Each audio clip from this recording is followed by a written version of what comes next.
त्रयोदशोऽध्याय अनन्यो देवो मजानन्तो शत्रुत्वानभ्योपासते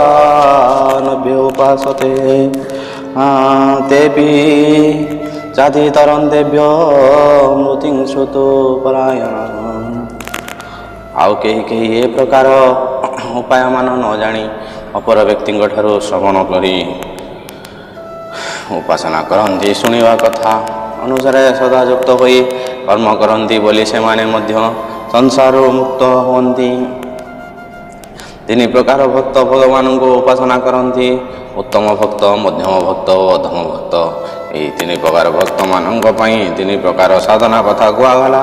वर्तमान भगवान आउ एक उपाय बताउछन्ति जो माने किछि न जानती से माने साधु संत ज्ञानी व्यक्ति ठारू जहाँ शुणती ताकू श्रद्धा विश्वास द्वारा भगवान को उपासना करी संसार बंधन मुक्त हो जाती।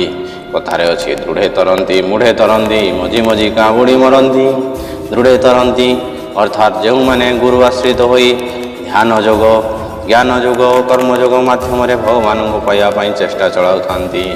मूढ़े तरंती अर्थात गुरु आश्रित न हो पिता माता साधु सन्थ मानक ठारू उपासना विषय किछि किछि श्रवण करी सकाळे संध्यारे भगवान को प्रार्थना करती।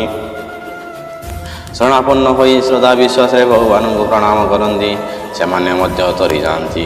आउ किछि लोक अछन्ति से माने निज ज्ञान निज विचार फटाई बिना निष्ठा बिना श्रद्धा बिना विश्वास बंचती से माने ही मरती।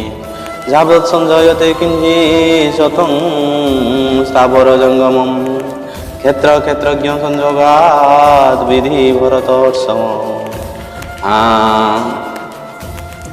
हे भरत वंशर श्रेष्ठ पुरुष अर्जुन जहाँ किछि स्थावर जंगम पदार्थ उत्पन्न हुए ताहा सबु क्षेत्र क्षेत्रज्ञ यही दुहिंक मिलन उत्पन्न हुए। यही सत्य को मन रख। स्थावर कहले वृक्ष लता घास गुल्म बाउंश पहाड़ को बुझाए। जंगम कहले मनुष्य देवता पशु पक्षी कीट पतंग पितृपुरुष भूत प्रेत व पिशाच समस्त प्राणी को बुझाए। एमाने जरायुज अंडज उद्भिद श्वेतज जलचर स्थलचर नवचर पदर अंतर्भुक्त ये समस्त क्षेत्रज्ञ संजोगर उत्पन्न हुअन्ति एवं मृत्युवरण करती।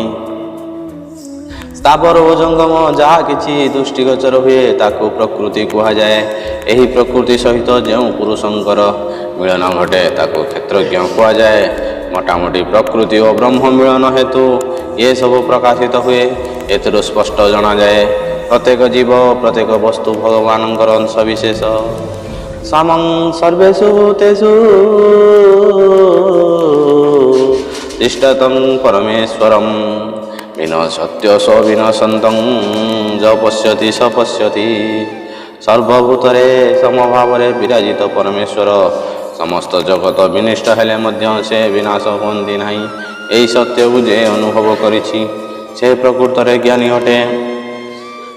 जीवर विनाश घटे आत्मार विनाश हुए नहीं। यही कथाटा भगवान अर्जुन को बहुबार कहवा पर वर्तमान ताहाको पुणी कहबार उद्देश्य होउछि अर्जुन भल भाव जाणु जे जीव और आत्मा मध्य प्रभेद कौन संबंध कौन जीवर आत्मा प्रति कर्तव्य कौन। हाँ पिंपुड़ी भितर आत्मा अच्छी से चलुची कीट भितर आत्मा अच्छी से बंची पहाड़ भितर आत्मा अच्छी से सुप्त अवस्था अच्छी। आत्मार आकार नहीं कि प्रकार नहीं किंतु जीवर आकार अच्छी और प्रकार अच्छी। आत्मा सबु वस्तु मध्य समान भाव रही। यही सत्य को जो मैंने मर्मे मर्मे अनुभव करिसेंति से माने केबे हेले काहाको घृणा आखिरे देखती नहीं कि शत्रु मित्र भावती नहीं। समस्त को प्रेम बंधन में बांधी भगवान प्रिय होती से मैंने ही प्रकृत ज्ञानी अटंती। समं पश्यन् हि सर्वत्र समवस्थितमीश्वरं न हि नास्त्यात्मनात्मनं ततो जाति परांगति। ज्ञानी व्यक्ति माने परमेश्वर को सबुठारे संपूर्ण रूपे अवस्थान करिवार देखी निजे निजे निजे निज द्वारा आत्मा को विनिष्ट करती नहीं से ही माने ही मोक्ष प्राप्ति हुअन्ति। निज भितरे जो आत्मा अच्छी अन्य भितरे मध्य से ही आत्मा अच्छी। यह अनुभव करी जो माने आत्मा सहित आत्मार संबंध स्थापन करी प्रेम राज्य विचरण करती से माने प्रकृत आत्मा को चिन्हि था।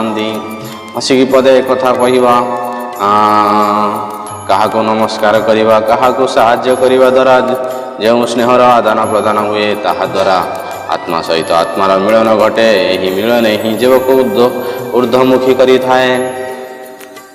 କିନ୍ତୁ ଯେତେ ଜ୍ଞାନ ଅର୍ଜନ କରିଥାଅ, ନିଜକୁ ବଡ଼ ପଣ୍ଡିତ ବୋଲି ଭାବୁଥାଅ, ଯଦି ଛୋଟ ବଡ଼ କୌଣସି ଜୀବକୁ ଘୃଣା କରୁଥାଏ, ନୀଚ ବୋଲି ଭାବୁଥାଅ, ତାର ଦୋଷ ଦେଖି ତାକୁ ଦୂରେଇ ଦିଅ, ତେବେ ଆତ୍ମା ସୁଖୀ ହୁଏ, ପରମାତ୍ମାଙ୍କ କୃପାରୁ ବଞ୍ଚିତ ହୁଏ ଓ ତାର ଅଧୋଗତି ହୁଏ। ପ୍ରକୃତୈବ ଚ କର୍ମାଣି କ୍ରିୟମାଣାନି ସର୍ବଶ ଯ ପଶ୍ୟତି ତଦାତ୍ମାନଂ ଅକର୍ତ୍ତାରଂ ସ ପଶ୍ୟତି। କେବଳ ପ୍ରକୃତି ଦ୍ୱାରା ସବୁ ପ୍ରକାର କର୍ମ କରାଯାଇଥାଏ, କିନ୍ତୁ ଆତ୍ମା କର୍ତ୍ତା ରୂପେ ରହିଥାଏ। ଏହି ସତ୍ୟକୁ ଯିଏ ଅନୁଭବ କରିଥାଏ, ସେ ପ୍ରକୃତ ସତ୍ୟକୁ ଦେଖୁଥାଏ। ଏ ସୃଷ୍ଟିରେ ଯେତେ ପ୍ରକାର କର୍ମ ହେଉଛି, ତାହା ପ୍ରକୃତି ଦ୍ୱାରା ହେଉଛି, କିନ୍ତୁ କର୍ମଟା ଏ ଶରୀର କରୁଛି ବୋଲି ଜଣାପଡ଼େ। କିଛି ଲୋକ ଭାବନ୍ତି ଏ କର୍ମକୁ ଶରୀର ଆତ୍ମଶକ୍ତି ଦ୍ୱାରା କରୁଛି। ଯେହେତୁ ଶରୀର ଜଡ଼, ତା ଦ୍ୱାରା କୌଣସି କର୍ମ ହୋଇପାରେ ନାହିଁ। ଯେହେତୁ ଆତ୍ମା ହେଉଛି ଦ୍ରଷ୍ଟା, ତା ଦ୍ୱାରା ମଧ୍ୟ କର୍ମ ହୋଇପାରେ ନାହିଁ। ତେଣୁ ପ୍ରକୃତିର ପ୍ରଭାବରୁ, ପ୍ରାରବ୍ଧର ନିର୍ଦ୍ଦେଶରୁ ଜୀବ କର୍ମ କରୁଥାଏ। ଏହି ସତ୍ୟକୁ ଯିଏ ଭଲ ଭାବରେ ବୁଝିପାରେ, ସିଏ ଠିକ୍ ଭାବରେ କଥାଟାକୁ ବୁଝିପାରେ। ଆଉ ଯେଉଁମାନେ ଆତ୍ମାକୁ କର୍ତ୍ତା ବୋଲି ବିଚାର କରନ୍ତି, ସେମାନେ ଆତ୍ମା ବିଷୟରେ କିଛି ଜାଣନ୍ତି ନାହିଁ ବୋଲି ବୁଝିବାକୁ ହେବ। କାରଣ ଆତ୍ମା ଶରୀର ଭିତରେ ଥାଏ ସତ, କିନ୍ତୁ ତାର ଇନ୍ଦ୍ରିୟମାନଙ୍କ ଉପରେ କୌଣସି କର୍ତ୍ତୃତ୍ୱ ନଥାଏ। ଇନ୍ଦ୍ରିୟମାନେ ପ୍ରକୃତି ଦ୍ୱାରା ପରିଚାଳିତ ହେଉଥାନ୍ତି। ଏହି ସତ୍ୟକୁ ଯିଏ ଜାଣେ, ସେ ଠିକ୍ ଦେଖେ। ଯଦା ଭୂତ ପୃଥକ୍ ଭାବମେକସ୍ତମନୁପଶ୍ୟତି ତତ ଏବ ଚ ବିସ୍ତାରଂ ବ୍ରହ୍ମ ସମ୍ପଦ୍ୟତେ ତଦା। ଯେତେବେଳେ ଜ୍ଞାନୀ ପୁରୁଷ ଯେଉଁମାନଙ୍କର ଅଲଗା ଅଲଗା ଭାବକୁ ଏକତ୍ର ପରମେଶ୍ୱରଙ୍କ ଠାରୁ ଏ ଜୀବ ଜଗତ ବିସ୍ତାର ଲାଭ କରିଥିବାର ବୁଝିପାରେ, ସେତେବେଳେ ସେ ବ୍ରହ୍ମକୁ ପ୍ରାପ୍ତ ହୁଏ। ମଣିଷର ବିଚାର ଯେତେବେଳେ ଭୁଲ ହୋଇଯାଏ, ସେତେବେଳେ ସେ ସତ୍ୟଠାରୁ ଦୂରେଇ ଯାଏ। ସତ୍ୟକୁ ଯିଏ ଜାଣିଯାଏ, ସେ ଈଶ୍ୱରଙ୍କୁ ପାଇଯାଏ। କିନ୍ତୁ ସତ୍ୟକୁ ଜାଣିବା ଓ ତାହାକୁ ଅନୁଭବ କରିବା ହେଉଛି ସାଧନାର ଚରମ ଅବସ୍ଥା। ଏ ଚରମ ଅବସ୍ଥାରେ ଯେଉଁମାନେ ପହଞ୍ଚି ଯାଆନ୍ତି, ସେମାନେ ବ୍ରହ୍ମକୁ ପ୍ରାପ୍ତ ହୁଅନ୍ତି। ସତ ଭାବନା, ସତ ଚିନ୍ତା ଓ ସତ୍କର୍ମ କରିବା ଦ୍ୱାରା ଧୀରେ ଧୀରେ ମନୁଷ୍ୟ ତାର ମନକୁ ଈଶ୍ୱରଙ୍କ ସହିତ ଯୋଡ଼ି ଦିଏ। ଯେତେବେଳେ ପର୍ଯ୍ୟନ୍ତ ମନୁଷ୍ୟ ତାର ମନକୁ ସଂସାର ସହିତ ଯୋଡ଼ିଥିବ, ସେତେବେଳେ ପର୍ଯ୍ୟନ୍ତ ମନୁଷ୍ୟ ସତଠାରୁ ଦୂରେଇ ରହୁଥିବ। ଈଶ୍ୱରଙ୍କ ଠାରୁ ଜୀବର ସୃଷ୍ଟି, ଈଶ୍ୱରଙ୍କ ନିର୍ଦ୍ଦେଶରେ ଜୀବ ସବୁ କିଛି କରୁଛି। ଏ ସତ୍ୟକୁ ଅନୁଭବ ନ କଲା ପର୍ଯ୍ୟନ୍ତ ଜୀବ କିପରି ବ୍ରହ୍ମକୁ ପ୍ରାପ୍ତ ହେବ? ଅନାଦିତ୍ୱାନ ଗୁଣାତୋ ପରମାତ୍ମାୟମବ୍ୟୟ ଶରୀରସ୍ତପି କୌନ୍ତେୟ ନ କରତି ନ ଲିପ୍ୟତେ। ହେ କୁନ୍ତି ପୁତ୍ର, ଏହି ପରମାତ୍ମା ଅନାଦି ଓ ନିର୍ଗୁଣ ହୋଇଥିବାରୁ ସେ ଅବ୍ୟୟ ଅଟନ୍ତି ଏବଂ ଶରୀରରେ ଥିଲେ ସୁଦ୍ଧା କୌଣସି କର୍ମ କରନ୍ତି ନାହିଁ, କାହିଁରେ ଲିପ୍ତ ହୁଅନ୍ତି ନାହିଁ। ଭଗବାନ ବାର ବାର କରି ଅର୍ଜୁନଙ୍କୁ ଆତ୍ମାର ସ୍ୱରୂପ, ସ୍ଥିତି ଓ ପରିଚୟ ବିଷୟରେ କହିବା ଦ୍ୱାରା ଅର୍ଜୁନର ମନକୁ ଶରୀର ଆତ୍ମା ଆଡ଼କୁ ନେବା ପାଇଁ ଚେଷ୍ଟା କରୁଛନ୍ତି। ଆତ୍ମାକୁ ଠିକ୍ ଭାବରେ ବୁଝିଗଲେ ଶରୀର ପ୍ରତି ମୋହଟା କମିଯିବ।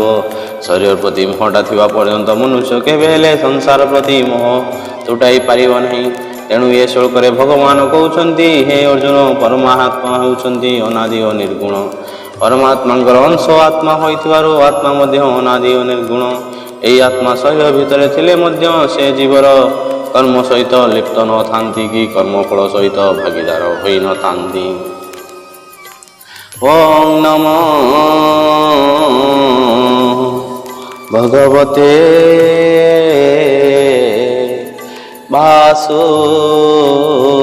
ବାସୁଦେବାୟ। ଗୀତା ମହାତ୍ମ୍ୟଂ ଚନ୍ଦ୍ରଲୋକମାପ୍ନୋତି ବର୍ଷଣଂ মৈতং তথা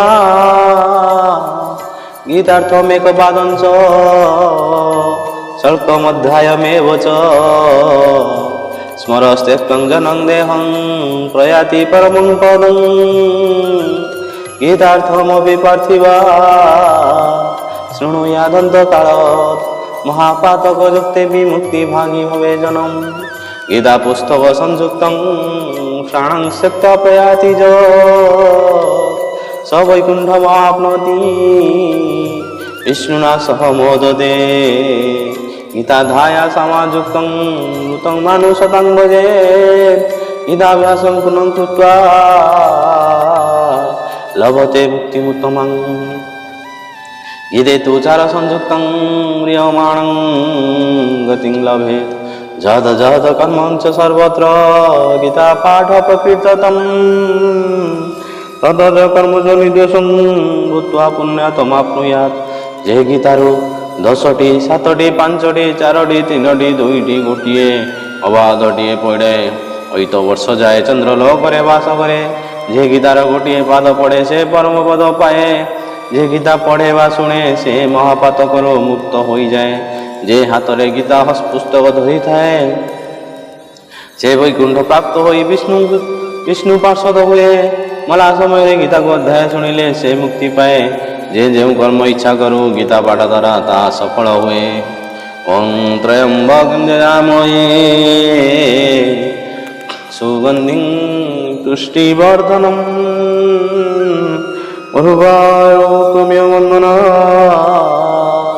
उत्तरमृखीयाय नित्यं वैशं रत्नाकल्पजलङ्गं वरसुन्दं पद्मांसीनं संग्रसात् स्तुतिमरसणै व्याघ्रगतिवसनं